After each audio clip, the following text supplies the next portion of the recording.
നമ്മുടെ ആലപ്പുഴയിൽ, കേരളത്തിലെ തെരഞ്ഞെടുപ്പ് പൊതുവേ അതിസങ്കീർണമാണ്.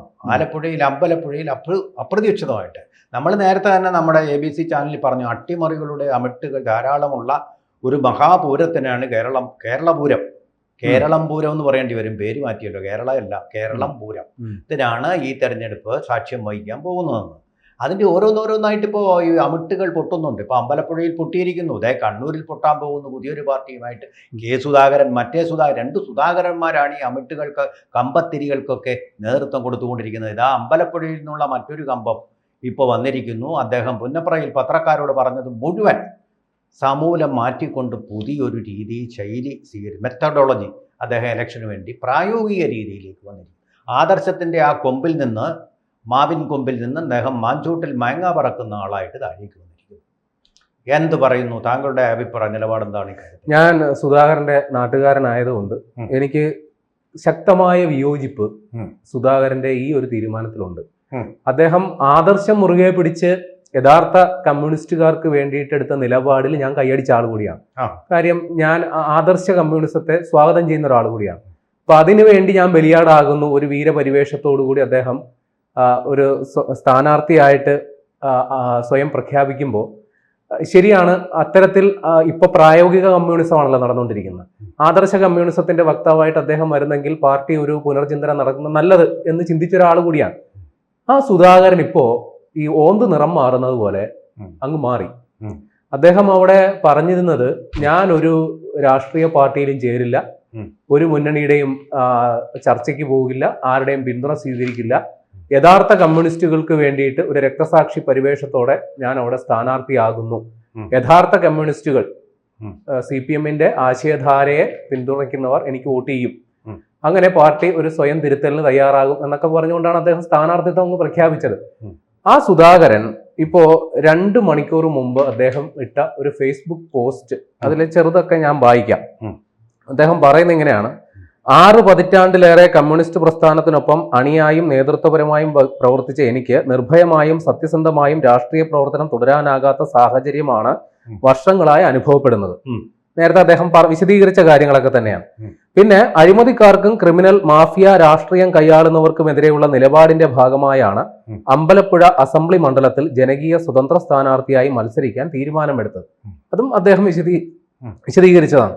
ഇനി താഴേക്ക് വരുമ്പോൾ, നേരത്തെ അദ്ദേഹം പറഞ്ഞിരുന്നത് ഏതെങ്കിലും രാഷ്ട്രീയ പാർട്ടിയുടെയോ മുന്നണിയുടെയോ പിന്തുണ സ്വീകരിക്കാൻ അവരുമായിട്ട് ചർച്ചകൾക്ക് പോലും ഇല്ല എന്നൊക്കെ പറഞ്ഞ അദ്ദേഹം ഇപ്പൊ പറയുകയാണ്, ഇന്ത്യൻ നാഷണൽ കോൺഗ്രസിന്റെ പ്രവർത്തകർ മണ്ഡലത്തിൽ ശക്തമായും ആത്മാർത്ഥമായും എനിക്ക് വേണ്ടി നിസ്വാർത്ഥമായി പ്രവർത്തിക്കുന്നു. അവരോടെല്ലാമുള്ള എന്റെ നന്ദിയും കടപ്പാടും അറിയിക്കുന്നു. ഇടതുപക്ഷത്തിൽ പൊതുവെയും CPM-ൽ പ്രത്യേകിച്ചും നിരവധി പാർട്ടി അംഗങ്ങളും 10,000-കണക്കിന് വോട്ടർമാരും എന്നെ വിജയിപ്പിക്കും എന്ന് പ്രഖ്യാപിച്ചുകൊണ്ട് രംഗത്തുണ്ട്. ഏത് ഭീഷണി രാഷ്ട്രീയത്തിനും കുപ്രചരണങ്ങൾക്കും തേജോവധങ്ങൾക്കും എതിരായി സത്യരാഷ്ട്രീയത്തിന്റെ സൂര്യപ്രഭ തെളിയിക്കാനാണ് ഇങ്ങനെ കുറെ ബ്ലാ ബ്ലാ ബ്ലാ പറഞ്ഞു വെച്ചിട്ടുണ്ട്. ആ പോസ്റ്റിന്റെ ഏറ്റവും ഒടുവിലത്തതാണ് ഇതിന്റെ കോറായിട്ടുള്ള സാധനം. CPM നേതൃത്വം രാഷ്ട്രീയമായി പരാജയപ്പെട്ടപ്പോൾ പ്രതിപക്ഷ നേതൃത്വങ്ങൾ പൊതുവെയും കോൺഗ്രസ് നേതൃത്വം പ്രത്യേകിച്ചും രാഷ്ട്രീയമായി വിജയിക്കുന്നതാണ് കാണുന്നത്. ഇതിന്റെ ഫലമായി മൂന്നാമൂഴം എന്ന മുഖ്യമന്ത്രിയുടെ സ്വപ്നം വിഫലമാവുകയാണ്. മുഖ്യമന്ത്രിയുടെ മൂന്നാമൂഴം എന്ന സ്വപ്നം വിഫലമാവുകയാണെന്ന് പറയുന്നത് G. സുധാകരനാണ്. ഈ G. സുധാകരൻ അദ്ദേഹത്തിന്റെ പൂർവാശ്രമത്തില്, ഇപ്പൊ അങ്ങനെ പറയാലോ, അദ്ദേഹം ഈ പിണറായി വിജയന്റെ വിശ്വസ്തനായിരുന്നേ. സ്വന്തം നാട്ടുകാരനായ VS അച്യുതാനന്ദനെതിരെ പടവെട്ടി പിണറായിയുടെ വലങ്കൈയായിട്ട് ആലപ്പുഴ അടക്കി ഭരിച്ചിരുന്ന ഒരാളാണ് G. സുധാകരൻ. അവിടെ ഔദ്യോഗിക പക്ഷം മാത്രമേ ഉണ്ടായിരുന്നുള്ളൂ, VS പക്ഷം ഉണ്ടായിരുന്നില്ല. അവിടെ ഔദ്യോഗിക പക്ഷത്തില് സുധാകരൻ, ഐസക് പക്ഷം, അങ്ങനെ 2 ചേരികളായിട്ട് തിരിഞ്ഞ് സുധാകരൻ അവിടെ അടക്കി ഭരിച്ചിരുന്ന ഒരു കാലം ഉണ്ടായിരുന്നു. സുധാകരന്റെ അനുയായികളായിട്ട് വന്ന ആളാണ് ഈ സജി ചെറിയാനും PP ചിത്തരഞ്ജനും H. സലാമും ഒക്കെ.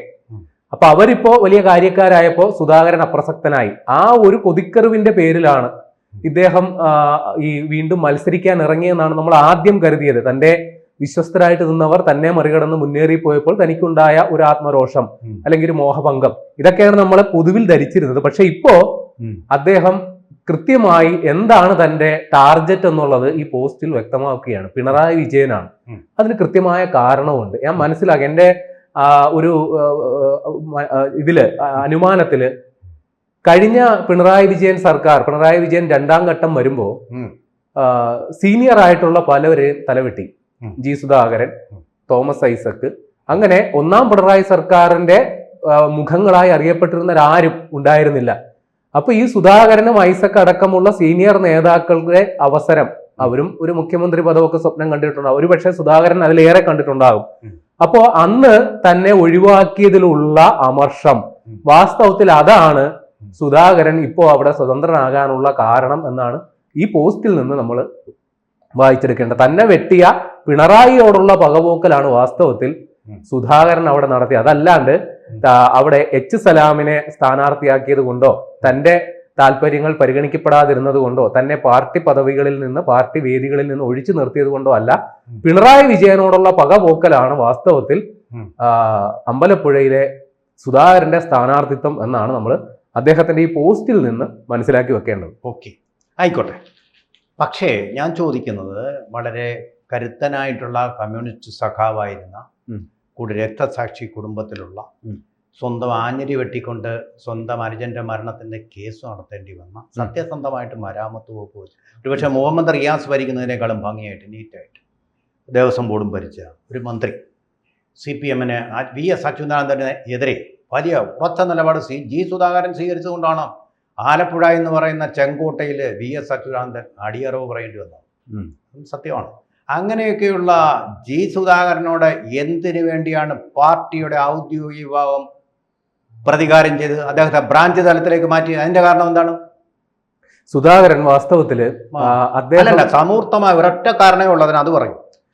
വാസ്തവത്തില് ഈ സുധാകരൻ പിണറായിയുടെ വിശ്വസ്തനാണ് എന്ന് പറയുമ്പോൾ തന്നെയും അദ്ദേഹത്തിന് ഈ പാർലമെന്ററി വ്യാമോഹം വല്ലാണ്ടങ്ങ് ബാധിച്ചു എന്നാണ് നമ്മൾ മനസ്സിലാക്കിയ വേറെ വ്യക്തമായ ഒരു കാര്യം പാർട്ടി തന്നെ പറയുന്നത്. അതെ, അതായത് അദ്ദേഹത്തിന്റെ പ്രവർത്തന ശൈലിയിലുള്ള വിയോജിപ്പ് പ്രാദേശിക ഘടകങ്ങൾക്ക് വലിയ രീതിയിലുണ്ട്. പക്കാ മാടമ്പിത്തരം എന്ന ഒരു തരത്തിലുള്ള അദ്ദേഹത്തിന്റെ പെരുമാറ്റം പാർട്ടി അണികളിൽ പോലും, അതായത് പാർട്ടി നയങ്ങൾക്ക് വിരുദ്ധമായി ഇദ്ദേഹത്തിന്റെ ഏകാധിപത്യ ശൈലി അടിച്ചേൽപ്പിക്കുക, വലിയ രീതിയിലുള്ള എന്താ പറയുക, മാടമ്പി ഉത്തരവുകൾ ഇടുക, അമ്മാതിരിയുള്ള പ്രവർത്തന ശൈലി ഇതൊക്കെ ഉണ്ട്. പിന്നെ അദ്ദേഹത്തെ എന്തുകൊണ്ട് ഈ ബ്രാഞ്ചിൽ മാത്രം ഒതുക്കി നിർത്തി, അതിന്റെ ഒരു ചരിത്രവും കൂടി നോക്കാം. അദ്ദേഹം ഈ പാർട്ടിയുടെ ഔദ്യോഗിക വിശദീകരണ പ്രകാരം പ്രായം മാനദണ്ഡം അത് ഒരു സാങ്കേതിക കാരണം മാത്രമാണ്. പക്ഷെ നമ്മൾ ഒരു ചരിത്രം നോക്കുക, അദ്ദേഹം നിരന്തരമായിട്ട് അദ്ദേഹത്തിന്റെ സാമൂഹ്യ മാധ്യമ പോസ്റ്റുകൾ വഴി പാർട്ടിയെ നിരന്തരമായി വിമർശിക്കുക, സർക്കാരിനെ ഉദാഹരണം ചൂണ്ടിക്കാണിക്കും. നിരവധി അദ്ദേഹത്തിന്റെ ഫേസ്ബുക്ക് പോസ്റ്റ് വേണ്ട, ഒറ്റ ഒരെണ്ണം മതി. നിരവധി പറഞ്ഞുതരാം. ഏറ്റവും ഒടുവിലത്തെ അദ്ദേഹം ഈ ഒടുവിലത്തെ അല്ല, ഏറ്റവും ആദ്യത്തെ അല്ല, ഒന്നല്ല, നിരവധി കാരണങ്ങളുണ്ട്. കാരണം ഈ CPM വലിയ രീതിയിൽ, അതായത് ലോക്സഭാ തെരഞ്ഞെടുപ്പിൽ വലിയ തിരിച്ചടി നേരിട്ടതിന് ശേഷം CPM ഈ വരുന്ന തെരഞ്ഞെടുപ്പിൽ ഒരു ഭരണവിരുദ്ധ വികാരമുണ്ട് എന്ന തരത്തിൽ വീണ്ടും ഒരു തെരഞ്ഞെടുപ്പിനെ നേരിടുമ്പോൾ കുറച്ചുകൂടി ഒന്ന് മോൾഡ് ചെയ്യണം എന്ന് കരുതി പ്രവർത്തിക്കുമ്പോൾ സുധാകരൻ പങ്കെടുക്കുന്നത് മുഴുവൻ KPCCയുടെ വേദികളിലാണ്, KPCCയുടെ പരിപാടികളിലാണ്. ഈ പരിപാടികളിൽ പങ്കെടുക്കും ഇല്ല എന്ന തരത്തിലൊക്കെ സുധാകരൻ തന്നെ വിശദീകരിച്ചതിന് ശേഷം തൊട്ടടുത്ത ദിവസം അദ്ദേഹം സ്വിച്ചിട്ട പോലെ KPCCയുടെ വേദികളിൽ നിന്ന് പ്രസംഗിച്ചിട്ട് അദ്ദേഹം KPCC വേദിയിൽ സുധാകരനെ ഇരുത്തിക്കൊണ്ട് ഇദ്ദേഹമാണ് ഉത്തമനായ കമ്മ്യൂണിസ്റ്റ് എന്ന തരത്തിൽ മറ്റുള്ളവർ കോൺഗ്രസ് നേതാക്കൾ പ്രസംഗിക്കുമ്പോൾ അത് കേട്ട് കുളിരു കോരുന്ന സുധാകരനാണ് നമ്മൾ കണ്ടത്. അപ്പൊ അതുകൊണ്ട് തന്നെ സുധാകരന്റെ മനസ്സിലിരിപ്പ് എന്താണ് എന്ന് പാർട്ടി കൃത്യമായി മനസ്സിലാക്കിയിരുന്നു. അതുകൊണ്ടാണ് അദ്ദേഹത്തെ കൃത്യമായി പാർട്ടി വേദികളിൽ നിന്ന് മാറ്റി നിർത്തിയത് എന്നാണ് നമ്മൾ പൊതുവിൽ സാമാന്യ യുക്തിയിൽ മനസ്സിലാക്കി വെക്കേണ്ടത്. അതൊന്നും അല്ല, സാമാന്യ യുക്തിയല്ല. പാർട്ടിക്ക് രേഖയുണ്ട്.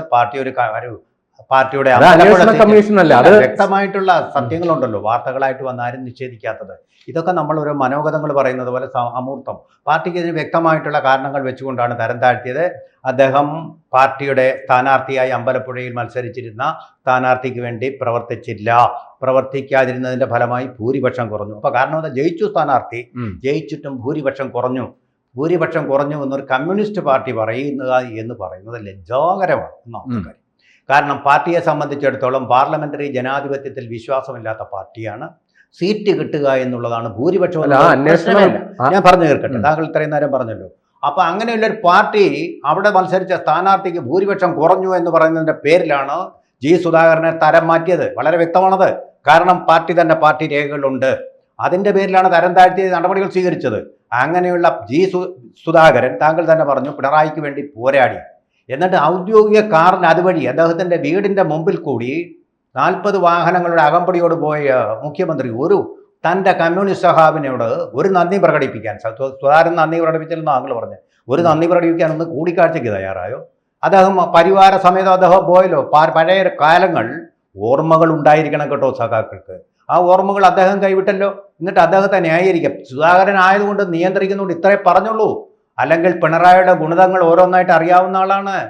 ടി കെ ഗോവിന്ദൻ അവിടെ പറയാൻ പോകുന്ന പോലെ പറയാൻ അറിയാവുന്ന ആളാണ്. ഒരൊറ്റ കാര്യത്തിൽ ഒതുങ്ങുന്നതല്ല. അതുപോലെ അറിയാവുന്ന ആൾ. അദ്ദേഹം അതെല്ലാം പറഞ്ഞിട്ടില്ല.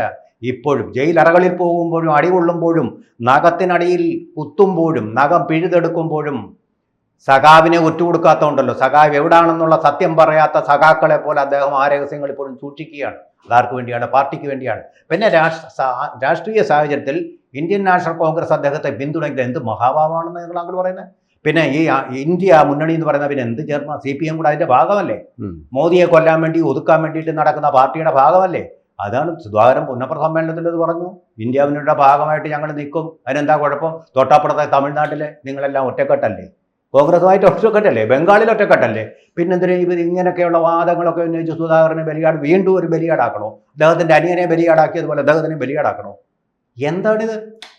ഞാൻ താങ്കളെയല്ല കുറ്റപ്പെടുന്നത്. താങ്കളുടെ ഈ ചേതോ വികാരത്തിന് പ്രേരിപ്പിച്ച CPMന്റെ ചേതോ വികാരത്തെയാണ് ഞാനിപ്പോൾ ചോദ്യം ചെയ്തത്.